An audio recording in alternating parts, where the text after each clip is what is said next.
Welcome back, everybody. My name is Tucker, and in today's video, I wanted to talk about the LA Lakers because I'm looking into what they could potentially be doing with their future now that they've signed LeBron James and Anthony Davis to longer-term contracts. And I had previously made some assumptions that now that I have the actual numbers on Anthony Davis and LeBron James's future contract numbers, a lot of those assumptions that I made were actually incorrect. And there are a lot of moves that this team could make moving forward that opens up potentially max cap space slots, whether it be 2021 or in the future, and it really wouldn't be that difficult for them to create these things either, and that's what we'll be talking about in today's video. But quickly, before we get started, if you enjoy content like this, then consider subscribing. I upload twice a day, every day, all throughout the NBA offseason, and I'm also very close to 100,000 subscribers. We're trying to get there by the end of the year. You can also leave a like rating on the video as well. Helps me out a ton. Lets me know that you're enjoying this specific piece of content and helps get the video out to more people on YouTube as well. And you can hang out with me at various socials at the bottom of the screen outside of these videos. But with those things said, let's go ahead and talk about the LA Lakers. So in the past week or so that I've been looking at different free agency things for the Lakers, how they can improve their team, the things that they did this offseason, and how that's going to affect them moving forward, I had kind of assumed that, okay, they've got their two max guys on the roster once Anthony Davis resigns, and then obviously LeBron as well.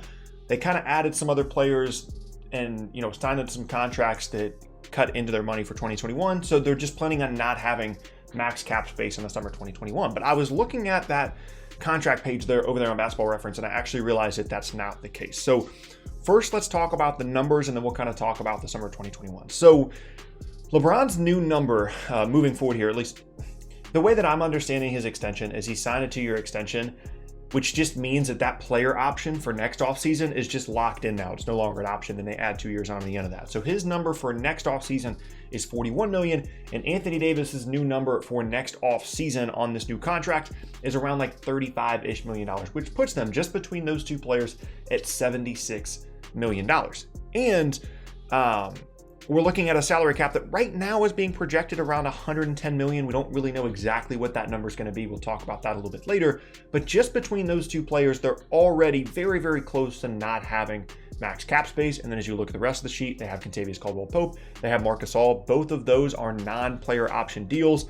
And then Montrezl Harrell as well, who I'm not sure why it's not listed as a player option here on Basketball Reference, because it definitely is a player option. So if Harrell opts out of that deal next offseason, the Lakers have a bit of room to maneuver, but not a ton, maybe $10 million in salary cap space, okay? So I looked at that the other day and I was like, okay, they don't have max cap space. But once I kind of messed around with the numbers a little bit, I realized that there might actually be another plan here for LA. Let's just say that we get to the summer of 2021 and any number of big time players decide, you know what? Maybe I do want to go play for the Lakers. Maybe I do want to be the third guy along with AD and LeBron. Maybe a chance to be the second guy as LeBron ages. Maybe that's something that interests me. Well, if they catch wind of that maybe Kawhi or Paul George or Giannis or Victor Oladipo or Drew Holiday, whoever wants to be an LA Laker, it's actually not that difficult for them to create the cap space, okay? So assuming that Harrell declines the option, it's pretty much just Marc Gasol and Kentavious Caldwell-Pope on the payroll at that point. And really all they have to do is dump KCP's money, assuming that Harrell declines his option, and suddenly they're sitting at right around $78 million. And assuming the salary cap stays at about 110, they've got max cap space or very, very, very close to it.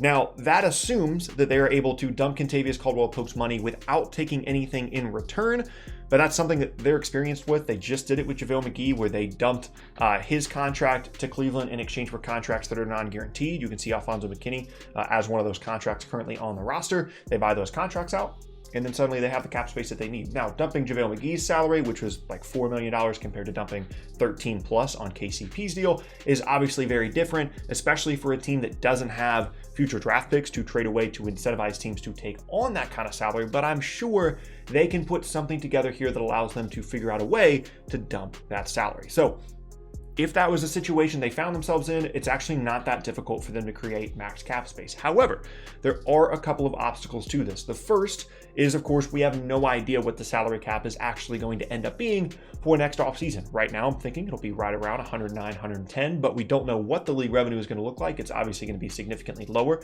than it normally would be in a year in which the salary cap is 110 million. And we don't really know how the league is going to be handling that specific part of operations and how the salary cap is going to work. So if that is significant significantly lower, there goes the max cap space. Also, Montrezl Harrell needs to opt out of his deal, which it seems likely that he would. It seems like the plan here is to look good on the Lakers this year, opt out, be a 2021 free agent, and then sign his long-term deal in a summer in which a lot of teams have a lot of salary cap space. If for some reason he gets hurt or doesn't have a great year, maybe he opts into that deal. That could certainly hurt the Lakers' chances here. And then, of course, as I said, dumping that salary for KCP is an issue on top of the fact that they would have to release their cap hold on Kyle Kuzma, and basically they would be losing Kyle Kuzma in this scenario, or they could potentially use him in a sign and trade along with Kentavious Caldwell-Pope to send to a team as kind of an incentive to take on KCP's money. But they can't just like go out and get a max guy and then re-sign Kyle Kuzma. They'd have to, in order to have max cap space, release their cap hold on him, which means that they cannot go over the cap then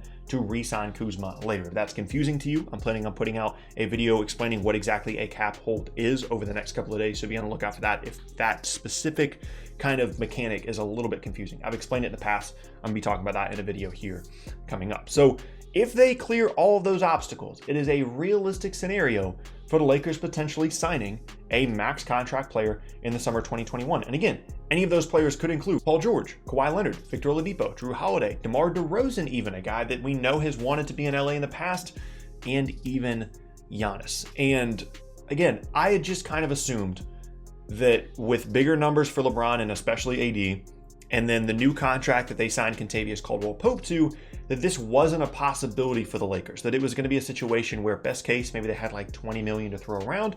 And that obviously ends up not being the case. Now, there are a significant amount of roadblocks in the way, but in terms of what the Lakers would have to do themselves, it wouldn't be all that difficult, assuming that they are willing, or they are able, to find a team willing to take on KCP's money. Now, there are other considerations here. Is it worth it to basically get rid of the entire rest of the roster just to bring in a third star guy? Honestly, for the Lakers, it probably is. It's probably not a great idea for some teams, but for the Lakers, a team that has such an easy ability to bring in veterans at minimum contracts or guys that will take discounts on the mid-level exception. We just saw that this offseason where they're bringing in, actual players like Wes Matthews on minimum deals. Montrezl Harrell is signing mid-level exception 1-and-1s to go to the Lakers. It's pretty clear that they are able to find other ways to fill out their roster, even if they have 3 max players. And even if that's not the case, like let's just say they clear space and then none of the max players want to sign in LA. Well, they can still go out and get complimentary guys with, splitting up that cap space amongst multiple players. They can still go out and get, maybe take a flyer on a younger player in that offseason that they want to bring in to potentially bridge the gap between when LeBron finally does decline at some point. So all of those things are certainly still options for them, but the most likely option for me right now, I'm thinking for the Lakers with their 2021 cap space, is either they realize that a max player is just not going to happen for them. All the big name guys either stay, whether it be, Paul George or Kawhi or Giannis, or those guys stay where they are, or, maybe they catch wind that one of those guys wants to sign and they trade away KCP and bring in one of those guys. But regardless, they're in a really good position. As long as LeBron continues to stay healthy, as long as Anthony Davis stays healthy, continues to grow and improve, both of those guys are at manageable salary numbers considering their age and things like that, and obviously their talent level.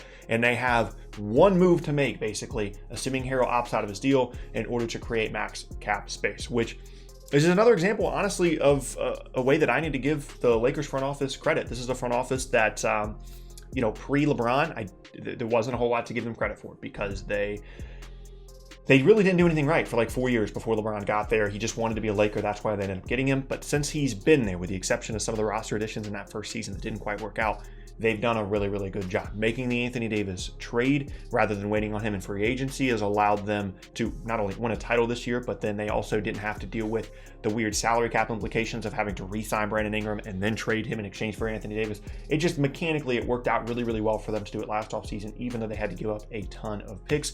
And they are in position to be a really, really strong team here moving forward in LA. And they're in play. They're potentially in play for a max contract player in the summer 2021, which is a bit surprising and maybe isn't something that a lot of teams are looking out for right now, but it is definitely doable for this Lakers team. But that's going to be the end of today's video, and I thank you all very much for watching. Once again, my name is Tucker. If you missed any of my previous videos, then be sure to check out the boxes on screen. Thanks again, and I'll see you all next time.